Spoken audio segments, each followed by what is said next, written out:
Ainda em pé, vamos receber o evangelista Lucas nessa noite, amém? Que estará ministrando a palavra do Senhor para as nossas vidas.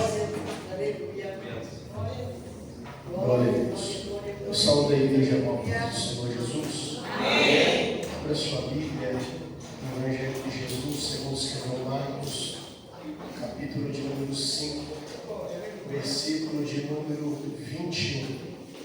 Enquanto você localiza a palavra de Deus, quero agradecer a Deus por essa oportunidade. Eu confesso diante da igreja que não estou diante deste altar pela minha força e nem tampouco pela minha capacidade, mas é fruto da graça, da bondade e misericórdia de Deus. Agradeço também aos pastores dessa casa, pastor Daniel, sua esposa. Deus abençoe, obrigado pelo carinho, obrigado pela confiança, e a todos dessa linda igreja pela recepção calorosa e confortante. Deus em Cristo vos abençoe grandemente. Glória a Deus. Todos que encontraram, digam amém. Amém. Diz a palavra de Deus. E passando Jesus outra vez com o barco para outro lado, ajuntaram-se a ele muitas pessoas, e ele estava junto do mar. E eis que chegou um dos governantes da sinagoga, por nome Jairo, e vendo, prostrou-se aos seus pés, e rogava-lhe muito, dizendo: minha filhinha jaz à beira da morte. Rogo-te, venhas, lhe impõe as mãos, para que ela seja curada, e ela viverá. E Jesus foi com ele, e muitas pessoas o seguiam, o apertavam. Agora você pula lá pelo versículo 35, no mesmo capítulo, que diz assim: enquanto ele ainda falava, vieram alguns da casa do governante da sinagoga, a quem disseram: a tua filha está morta, por que ainda incomodas o mestre? Mas Jesus, tão logo ouviu essas palavras, disse ao governante da sinagoga: não temas, crê somente.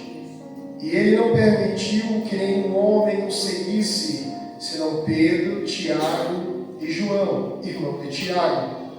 E tendo chegado à casa do governante da sinagoga, viu o alvoroço e os que choravam e pranteavam muito. E ele entrando disse-lhes: por que fazeis alvoroço e chorais? A menina não está morta, mas dorme. E riam-se dele. Ele, porém, tendo feito sair todos, tomou consigo o pai e a mãe da menina e os que com ele estavam, e entrou onde a menina estava deitada. E ele, tomando a menina pela mão, disse-lhe: Talita cumi, que traduzido é: menina, a ti te digo, levanta-te. E imediatamente a menina se levantou e andava, pois ela tinha 12 anos. E eles assombraram-se com grande espanto. Você se assenta, glorificando a Deus. Justifico a ausência da minha esposa, que me acompanha no ministério. Foi uma semana bem desgastante para ela, fisicamente, trabalho, estudo. E hoje, pelo domingo, nós trabalhamos. E ela estava em uma exaustão física muito grande. Ela não gosta de faltar e tampouco de me deixar sozinha. Mas ela falou: eu não estou bem. Eu falei: então descansa. Deus sabe de todas as coisas. Só te peço que quando eu estiver lá, sempre decida por mim. Ela falou: amém. Então glória a Deus por isso. Aleluia. Meus irmãos, a verdade é que tudo que existe no céu, existe um propósito no céu. Em tudo que Deus faz, existe um propósito para operar na vida do ser humano. Nada está de fora de um propósito do céu. Verdade que esta noite, através da graça do Senhor Jesus, está debaixo de um propósito. Eu já quero iniciar esta pregação dizendo que você não saiu da tua casa em vão. Aleluia. Esta noite não é apenas mais um culto, não é apenas mais um ato de costume, pouco apenas mais uma reunião de oração. Não, nós estamos debaixo de uma graça.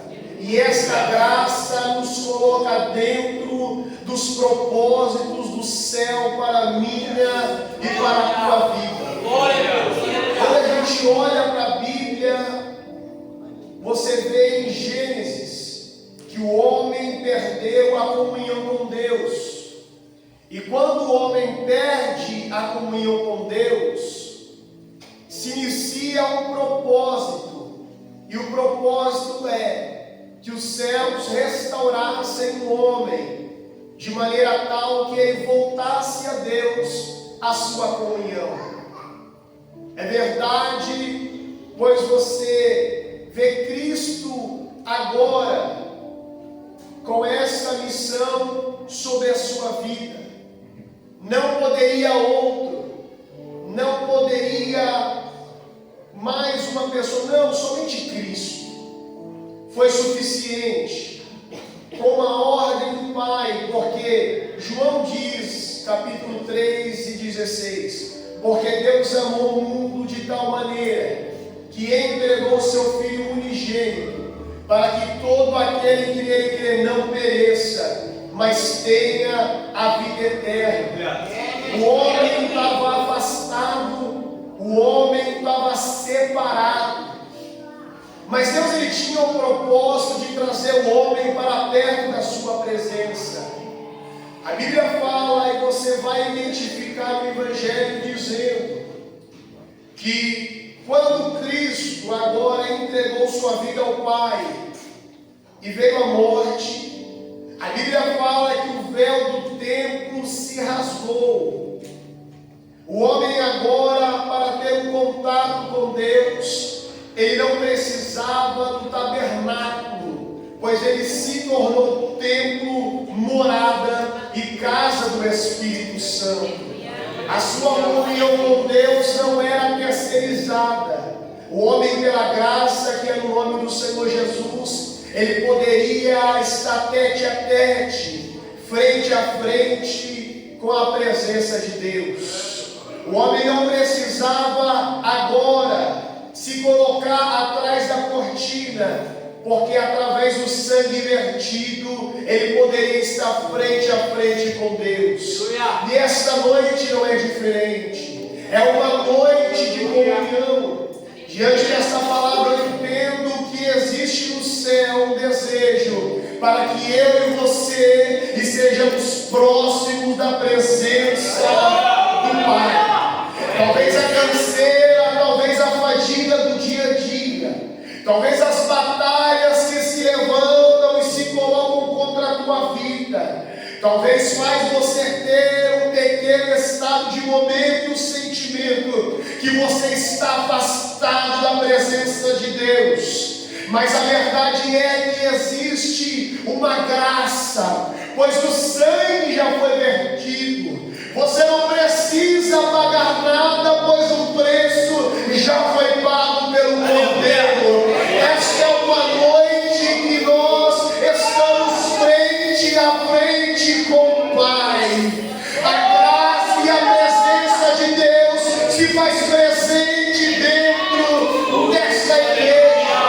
Não será luta, não será nem tampouco as tribulações que irão te afastar da presença de Deus. Oh glória! E tendo esse entendimento, quando a gente olha para o texto em que lemos, a Bíblia vai falar que Jairo ele é um dos principais da sinagoga. Talvez a sua tradução estava escrito assim. Na minha King James fiel vai falar que ele é um dos governantes. E quando você vai entender o trabalho dele dentro da sinagoga, ele se colocava ali com homens, com fariseus, para orarem ao Pai, o Senhor Yahvé, o Javé, e eles meditavam nas Escrituras, na Torá, nos livros, nos profetas. É verdade que esse costume era rotineiro, porque um dia Jesus Cristo pegou o livro de Isaías e leu o capítulo 61. que o Espírito de Deus estava sobre ele. Então Jairo, por ser um dos governantes principal da sinagoga, ele era um dos homens responsáveis pela organização da sinagoga, responsável pelas orações a Deus, responsáveis pelas palavras, pelos estudos e pelos ensinamentos às crianças, para que tivessem conhecimento do Deus que libertou Israel, o povo judeu, da terra do Egito, com a promessa de levar a terra prometida. Este era o trabalho de Jairo. Mas veja bem, Jairo, ele lê a palavra de Deus. Jairo lê as Escrituras Sagradas. E é verdade que todo o Antigo Testamento aponta para Cristo, é voltado para Cristo. E Jairo, quando ele tem este contato com as Escrituras, eu já começo a entender que Jairo está debaixo de um propósito do céu. Aleluia! Jairo, ele tem um domínio, ele tem autoridade sobre pessoas, mas Jairo, ele perdeu a autoridade dentro da sua casa. Em que sentido? Eu vou te explicar. A palavra fala que a sua filha ficou doente. E quem tem criança em casa, quem tem neto, quem tem um sobrinho, é verdade que a criança é a alegria do lar. A alegria da criança contagia o adulto. E até mesmo o adulto volta a ser criança. Faz muitos anos que ele não brinca mais, mas ele volta a brincar de esconde-esconde. Ele volta a brincar de amarelinha e até mesmo vaca amarela, pois ele volta a ser criança. A criança é a alegria. Mas é verdade que agora sua filha fica doente e você quer ver algo que rouba a paz de um adulto, dos pais de uma criança, é quando essa criança fica doente. Você leva para o médico, quer levar para o pediatra, você quer ver tudo, menos aquela criança sofrer. E Jairo, sendo um homem de autoridade, ele não tem autoridade sobre a enfermidade na vida da filha. E um lar que era agora de alegria, um lar agora que era de projeto e planos, porque é verdade que o adulto faz plano para a criança, vai crescer, vai casar, vai para a faculdade, vai ter uma boa profissão. É assim, não é? Mas agora os projetos e os planos de Jairo com a sua filha está pronto a se perder tudo. E Jairo agora entra em desespero. Jairo agora ele entra em aflição e em tristeza. Mas essa situação não está fora do controle da mão de Deus. E eu te provo que até mesmo aquilo que diante do meu e dos teus olhos parece prova, pode virar um propósito do céu. Aleluia! Quem não se lembra de João capítulo 9, os versículos olham para o céu e falam: Jesus, quem pecou? Ele ou os pais? Jesus brada dizendo: nem ele nem os pais. Mas isso lhe aconteceu para que manifestasse a glória de Deus. Aleluia! Eu já entendo que existem permissões e propósitos do céu para que o céu possa bradar, trabalhar e manifestar a glória de Deus. É verdade que mediante os levantes da sua vida, é verdade que mediante as enfermidades, mediante as situações ao contrário, eu não sei se você acredita, mas eu já quero profetizar. Você já pode levantar a sua mão para receber que a sua vida será palco da manifestação da glória de Deus.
ele teve um propósito em estreitar a relação do homem com o Pai. Porém, Jairo, na sua relação com Deus, está distante, está afastado. Por que eu digo isso? Porque o propósito era maior. O propósito era trazer o homem para mais perto. Veja bem, Jesus se manifesta dizendo que Ele e o Pai são apenas um. Deus veio à terra em carne, manifestando a sua essência, 100% Deus em poder, mas 100% homem. E tendo agora esta essência divina dentro dele, quando Jairo está neste momento de prova, pela fama de Jesus, eu acredito, a palavra fala que Jairo se coloca na presença do Senhor Jesus. Jairo, naquele momento, talvez ele não imaginaria, mas aquele Deus que ele pregava, que criou os céus e também a terra, aquele Deus, e talvez Jairo um dia se colocou a ler Isaías capítulo 53, que dizia que Ele levou sobre si as nossas enfermidades, o castigo que nos traz a paz. Talvez Jairo um dia se colocou atrás da cortina, mas Jairo agora está frente a frente com o Deus Criador. Jairo está agora frente a frente com aquele que tudo pode, com aquele que tudo é. Jairo está de joelhos prostrados, frente a frente com aquele que é apenas um com o Pai e também o Espírito Santo de Deus. Eu já começo a entender que existem provas que acontecem na minha e na tua vida, mas é para estreitarmos a nossa relação com Deus, pois Jairo está de joelhos, prostrado frente a frente com aquele que é a palavra. Pois assim disse João: no princípio era o verbo estava com Deus, e o verbo era Deus. Vou traduzir: no princípio era a palavra estava com Deus e a palavra era Deus. No princípio era Jesus, e Jesus estava com Deus, e Jesus era Deus. Ele e o Pai são um. Jairo agora está frente a frente. Então existem momentos que talvez você está passando por tribulações, mas o céu está manifestando nessa noite. Eu estou permitindo, pois eu quero um relacionamento contigo mais próximo, eu quero um relacionamento contigo mais estreito, eu quero um relacionamento contigo para te revelar a minha glória, para te revelar a minha presença. Nessa noite eu estou falando com pessoas que escolheram e foram alcançadas pela graça e misericórdia de Deus, pelo sangue do Cordeiro Imaculado. Nós estamos caminhando em um evangelho onde a porta é estreita. E é verdade que nessas batalhas da vida nós se perguntamos o porquê e o para quê para Deus. Se tornamos um sentimento, ansiedade, sentimentos depressivos e angústias procuram tomar os nossos corações. Mas o céu está bradando para você esta noite: eu te quero mais perto da minha presença, eu quero ter uma intimidade contigo. É tempo de você se aproximar dos meus propósitos e daquilo que eu tenho para manifestar sobre a sua vida. Deus está te convidando esta noite a se chegar mais perto dos planos do céu para a minha e para a tua vida. O mundo não vai te afastar da presença do Pai.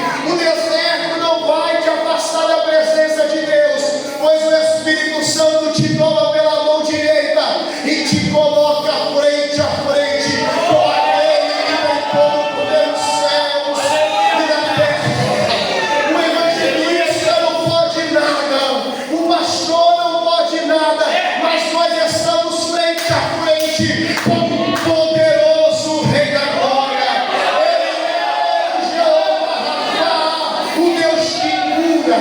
Também o Jeová Jireh, o Deus da providência, é o Sabaote, Senhor dos exércitos, o El Shaddai, o Todo-Poderoso, está aqui nessa noite. Glória! Glória a Jesus. É interessante é que Jairo ele tem um princípio dentro da vida dele. E qual é este princípio? Jairo ele chega na presença de Jesus e ele vai adorar a Deus. A Bíblia fala que ele se prostra. E quando ele se prostra, ele adora. Quando ele adora, ele reconhece quem é Jesus. Existem provas na minha e na tua vida que querem roubar a adoração da minha e da tua boca. E a adoração nunca pode faltar nos lábios de um cristão. A adoração, o seu glória a Deus e o seu aleluia não tem que estar condicionado à vitória ou àquilo que Deus pode te proporcionar, mas tem que estar ligado e condicionado a quem Deus é. E quando você entende isso, você faz como Jairo. A filha está doente em casa, mas eu estou prostrado adorando. Na minha casa está tendo almoço, mas eu estou prostrado exaltando. A esposa, o marido está em casa preocupado, já contrataram as geladeiras, mas eu continuo adorando. E talvez nessa noite, no meio da prova e da tempestade, talvez o seu glória a Deus não saiu, talvez seu aleluia saiu pesado, mas eu te convido, no tempo que estamos vivendo, no tempo de luta, no tempo de batalha e de rumores de guerra, a adoração continua na boca da igreja. Será que você pode levantar o livro nessa noite? Será que você pode, diante das situações que te afligem, adorar, exaltar, glorificar a Deus? Dá o seu melhor aleluia, dá o seu melhor glória a Deus. Está debaixo de batalha, mas está adorando. Em casa só Deus sabe como está, mas a partir do momento que entrou pelas portas, eu te convido, já te salvei-se. Vamos adorar! Oh, aleluia!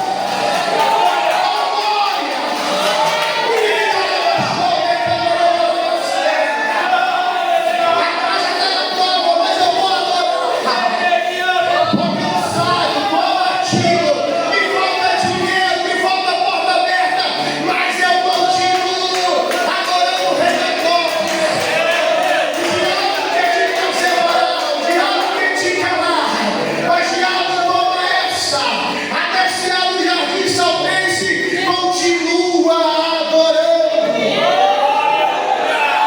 Glória! Glória a Deus!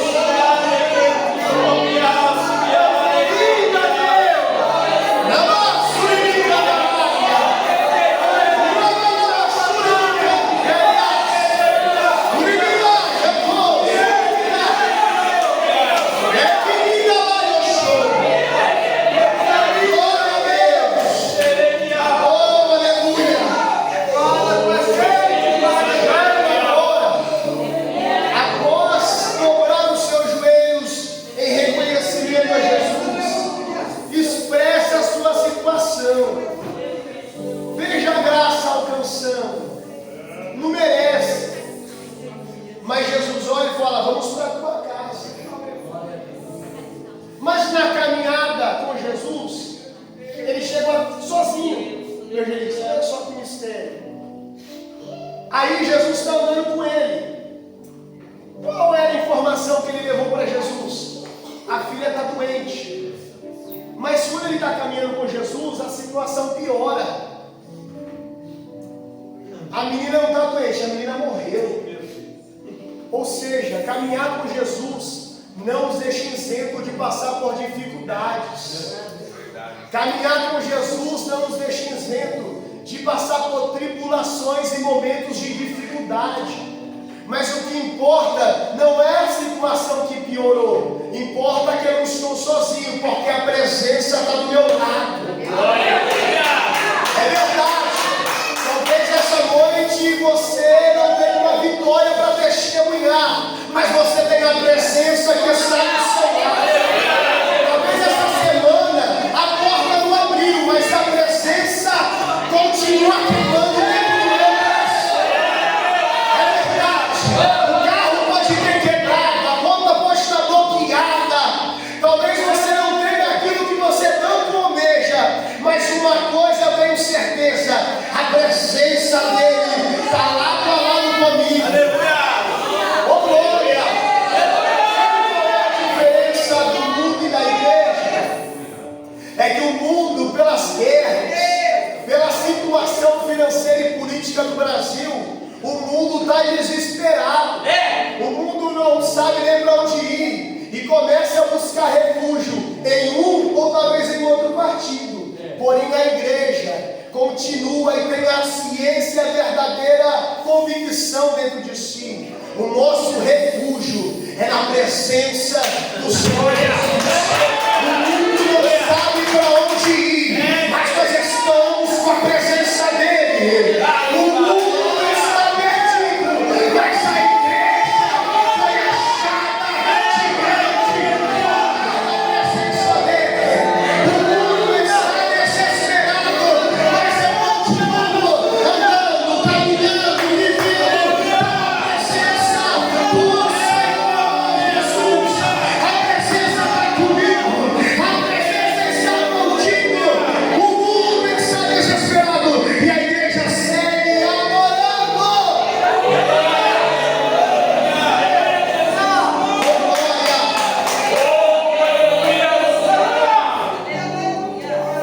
E caminhar com a presença é algo incrível. Porque você vê que a palavra para Jairo é: sua filha morreu, não incomoda mais o mestre. E Jairo poderia bradar. Jairo poderia olhar para Jesus diante daquilo que veio até ele e falar: Jesus, obrigado, mas não tem mais o que o senhor fazer. Só que quando eu olho para o texto, adivinha? O texto não me fala nada, porque existe uma ausência da fala de Jairo. Olharam para Jairo e falaram: não incomoda mais o mestre. Mas quando disseram isso para Jairo, o que eu estava esperando de Jairo? Jairo falar algo, mas no silêncio de Jairo manifestou a confiança em Deus. E quando manifesta a confiança, Jesus brada dizendo: não temas, crê somente. Eu não sei se você está com medo, mas o céu está falando: tenha confiança. Hoje é propósito e a palavra para você nessa noite é: não temas, crê somente. Eu vou falar de novo para pessoas que estão com medo de situações. O mais está revolto, está se levantando. Não temas, crê somente. Existem pessoas que até começaram, dá licença aqui, pastor, até começaram a andar por cima das águas. Mas como Pedro começou a olhar a tempestade, começou a olhar o vento assobiar, começou a levantar as ondas e começou a afundar. Mas veja bem, afundou, mas tem uma mão para levantar.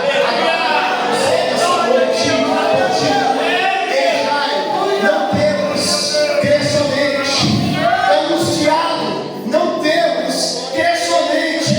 Você está debaixo de uma palavra: não temas, não temas. E no meu trabalho, não temas. E meu casamento que parece que está se perdendo, não temas.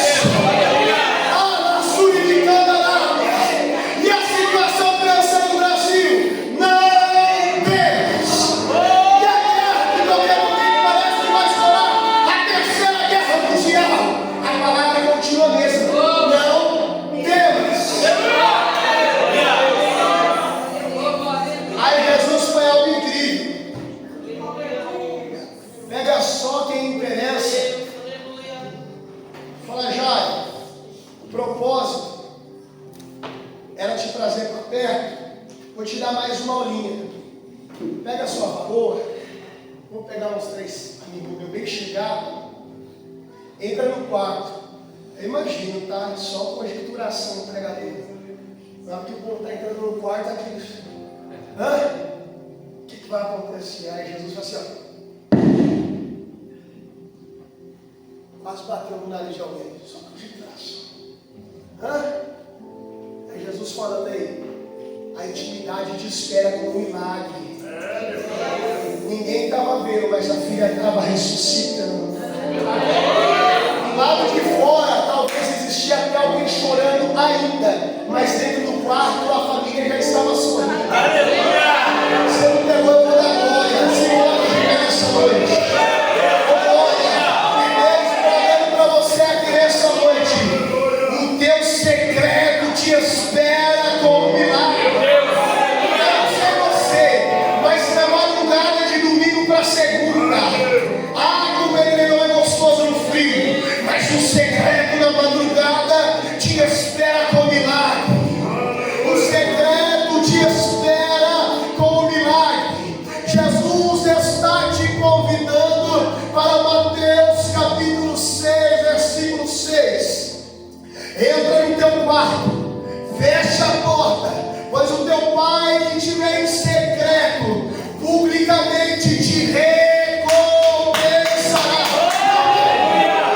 Eu não estou falando de vingança, mas viu a menina morta no quarto. Mas quando a porta abriu, teve que ver a menina sair andando de mãos dadas. É vingança, não. É para manifestar que ele pode. Ele merece. E quem é o principal da palavra que lemos? Não é Jairo, não é a filha. Continua.